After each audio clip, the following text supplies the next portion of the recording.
వరం అనుకుంటే ఇంకొక వరం ఏంటో నేను చెప్పనా?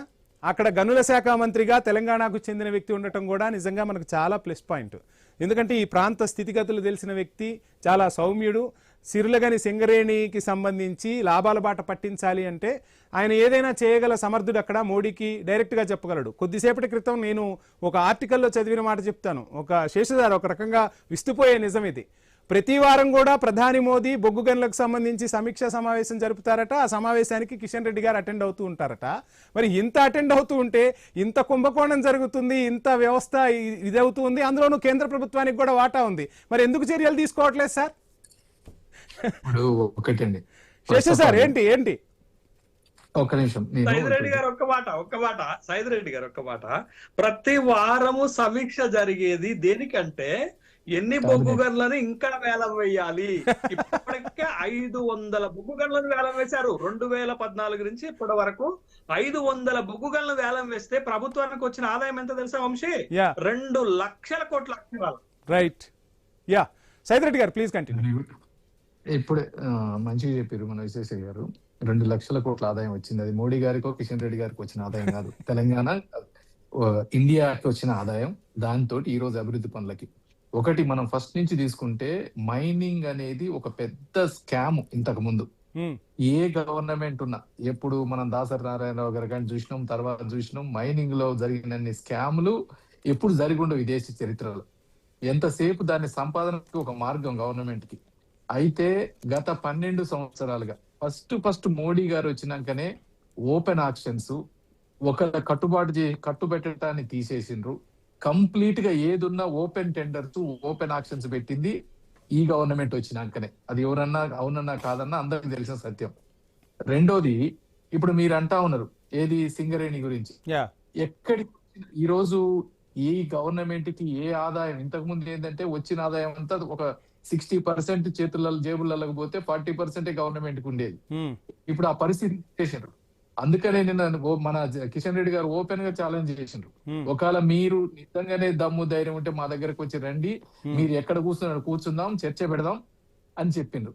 దానికి మనం కొన్ని చెప్తా ఉన్నాం. సింగరేణి ఇప్పుడు గవర్నమెంట్ తెలంగాణ కాదు, మొత్తం ఇండియాని యూనిట్ కి తీసుకొని పనిచేస్తా ఉంటది. అన్నిటికీ ఒకే రకమైన మైనింగ్ అనేది, బొగ్గు అయినా ఇంకోటైనా, ఇంకో మైనింగ్ అయినా అన్నిటికీ ఒకే రకమైన పాలసీలు తీసుకొని వచ్చి ఎంతసేపటికి ఈ దేశాన్ని ధనాన్ని రక్షించే దాంట్లో కాపాడుతా ఉంది.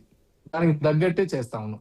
ఇకపోతే వీడికి సింగరేణికి వచ్చేసరికి ఒట్టిగానే రాజకీయాలకు కావాలని ఆరోపణలు చేయటం, ఏదో బీజేపీ ఈ రోజు రేపు అధికారంలోకి రాబోతా ఉంది, అది కావాలంటే చేయాలంటాం. మా వీక్లీ కిషన్ రెడ్డి గారు మాట్లాడతారని చెప్పటం. అవును, క్యాబినెట్ మినిస్టర్స్ తోటి ప్రతి బుధవారం రివ్యూ తీసుకుంటాడు. ప్రతి బుధవారం మీ శాఖలలో జరుగుతున్నాయింది, దానికి సంపాదించి మీ వివరాలు ఏంది. అంతేగాని ఏ బొగ్గు నమ్ముదాం లేకపోతే దాంట్లో నీకెంత నాకెంత అనేది ఇంతకు ముందు ఉండే. ఇప్పుడు నీకెంత నాకెంత లేదు, దేశానికి ఎంత తప్ప వేరే లేదు. ఏడ అవినీతి జరగకుండా ఇలా మనం చూస్తా ఉన్నాం.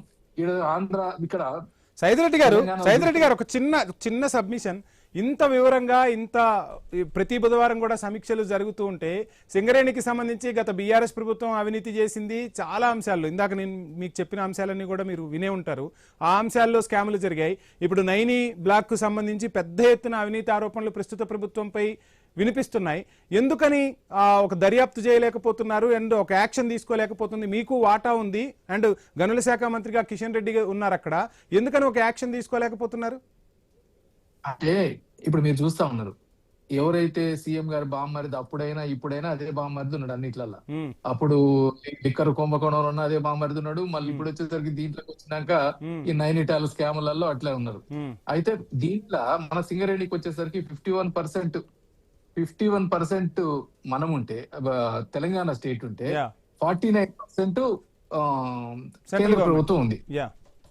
అయితే వీళ్ళు చేసే పరిస్థితి ఏం చేస్తున్నారు, ఇప్పుడు అక్కడ అన్ని ఓపెన్ ఆర్డర్ పెట్టాలా, ఏది పైదాకా తెలవనీయకుండా అన్నట్టు. అంటే స్కాములలో సిద్ధాస్తులు కదా కాంగ్రెస్ అంటే, వాళ్ళకి డబ్బులు ఎట్లా ఆపియాలా, దీనికి తగ్గట్టు ఈ లోకల్ చిన్నవి పెట్టడం, ఏదో ఒకటి చేయాలనుకోవటం వాటిలలో. ఎందుకంటే కొన్నిటికి ఇక్కడ ఏదైతే అన్ని సెంట్రల్ గవర్నమెంట్ కి డబ్బులు ఇచ్చే వరకు సెంట్రల్ గవర్నమెంట్ పార్ట్నర్షిప్లు, కింద వర్క్ చేసేదంతా స్టేట్ గవర్నమెంట్. ఏ డిపార్ట్మెంట్ అయినా ఇప్పుడు పంచాయతీ రాజు ఉన్నాయి, పంచాయతీ రాజులలో పిఎంజిఎస్వై ఉన్నాయి, రోడ్లు. ఆ రోడ్లలో గవర్నమెంట్ సెంట్రల్ గవర్నమెంట్ డబ్బులు ఇస్తే స్టేట్ గవర్నమెంట్ పనిచేస్తుంది. ఆ పని చేసేటప్పుడు కింద చేసే వాటిని మనం చేయలేము, ఎందుకంటే వర్క్ చేసే అథారిటీ ఒకటి కావాలా, దాన్ని వదిలిపెడతాం దీని మీదకి. అంతేగాని ప్రతి దాంట్లో ఇప్పుడు సెంట్రల్ గవర్నమెంట్ వచ్చి చేతులు పెట్టి, సెంట్రల్ గవర్నమెంట్ కిందికి వచ్చి టెండర్ వేసి, సెంట్రల్ గవర్నమెంట్ ఈ లోకల్ పిఎంజిఎస్వై వర్కులు చేసి, ఆర్ఎండ్బి వర్కులు చేస్తే ఇక స్టేట్ గవర్నమెంట్ ఎందుకు? స్టేట్ గవర్నమెంట్ కి సెంట్రల్ గవర్నమెంట్ కి కొన్ని క్లియర్ గా విభజనలు ఉంటాయి. ఇది మేము చేసే పని, ఇది మీరు చేసే పని, ఈ డబ్బులు మేము ఇస్తాం, మీరు ఈ పని చేయాలా.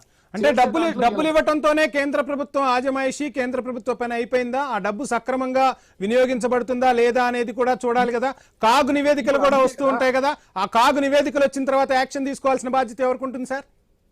కరెక్ట్. అట్లనే ఇప్పుడు ఎన్ఆర్జిఎస్ వర్క్స్ ఉన్నాయి. ఇప్పుడు ఎన్ఆర్జిఎస్ వర్క్స్ పెట్టింది ఒకదానికి, వాళ్ళు పంపించింది ఇంకో దానికి.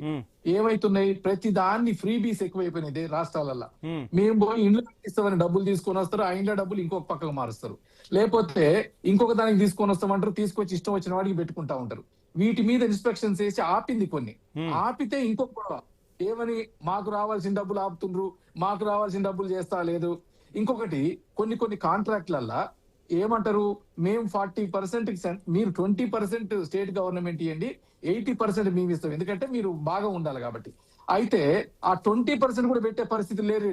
అది వచ్చి కూర్చొని ఇచ్చే పరిస్థితి లేదు.